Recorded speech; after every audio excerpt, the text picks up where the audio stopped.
నిన్న సగం కొట్టించినావు, ఆయన సగం కొట్టుకో ఆ గుంటక. ఆ పయ్యేది నడతలేదే, ఆ ఇళ్ళ దాని మీద పోగేసి ఆయన సగం కొట్టుడైంది. ఆ సగాన్ని ఆగిపోయింది, నిన్న గుంటక నడతలేదు. అయ్యో మరి నడవకుంటే ఇది అన్ని కొత్తది కొంటే అయిపోవు కదనయ్యా, అసలే పనుల సీజన్ ఆయే.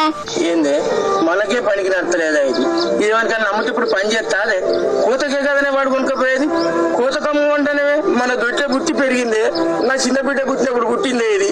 దీన్ని నమ్మితే వాడు కోతకు కొంటే ఇంత కష్టం చేసిందని కోతకమ్మల్ని నేను పని చల్లకుండా పని అందకుంటే ఇంకో జత తెత్తా. ఇది మన రెక్కల్లో బొక్కల్లో మేలిందే. మనం ఎంత కష్టం చేసినామో మనకన్నా ఎక్కువ కష్టం చేసిందే ఇది. మనం ఇంత పంట పండించేది మనం చేస్తేనే నానే.